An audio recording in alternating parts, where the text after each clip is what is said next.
మీరు నీ రిప్లేస్మెంట్లో సిద్ధాస్తులు ఎన్నో కొత్త టెక్నిక్స్ని కూడా దేశానికి పరిచయం చేశారు కదా. సో ఇందులో మనం గమనించినప్పుడు రోబోటిక్ సర్జరీ అని చెప్పేసి ఎక్కువగా వింటూ ఉంటాము. సో హాస్పిటల్ కూడా ఎక్కువ ప్రమోట్ చేస్తూ ఉంటాయి. ప్రిసైజ్ కటింగ్, లెస్ బ్లడ్, తొందర రికవరీ, ఇవన్నీ. యాక్చువల్గా మీలాంటి నిపుణులు చేత్తో చేసే సర్జరీకి అదే రకంగా రోబోట్ సర్జరీకి తేడా ఏమిటి, ఏది బెస్ట్? ఇప్పుడు ఎలా అంటే టెక్నాలజీ అనేది మనం ఇంటిగ్రేట్ చేయాలి. ప్రతిసారి మెడిసిన్లో technology very very important.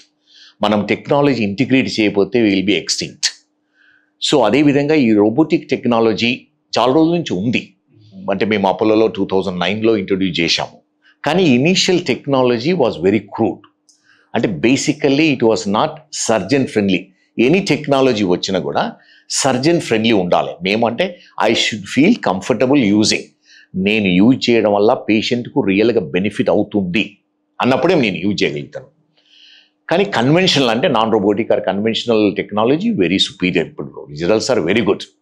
So ప్రస్తుతానికి మీరు అన్న క్వశ్చన్, రోబోటిక్ టెక్నాలజీ వల్ల రిజల్ట్స్ సుపీరియర్గా ఉంటాయంటే ప్రజెంట్ ఎవిడెన్స్ ప్రకారము there is no big difference.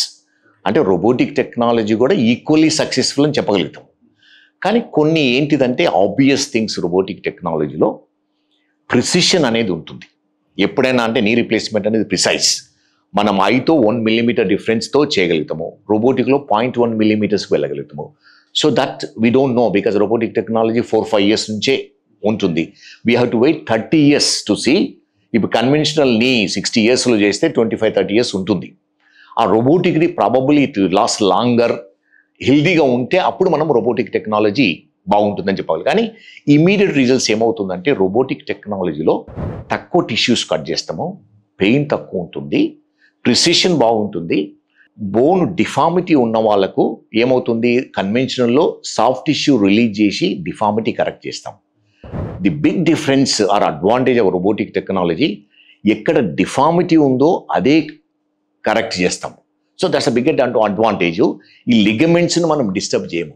అందుకని the joint, soft tissue joint ఏముంటుంది, హెల్దీగా ఉంటుంది, ఫాస్ట్ రికవరీ ఉంటుంది, ఇమీడియట్ రిజల్ట్స్ ఆర్ గుడ్. 62 లక్షల మంది ప్రజల్లో మెడ్ ప్లస్ బ్రాండ్ మెడిసిన్స్ కి మారడం వలన 915 కోట్ల రూపాయలు సేవ్ చేసుకున్నారు. అదే మెడిసిన్స్ అదే క్వాలిటీతో 50-80% డిస్కౌంట్లు.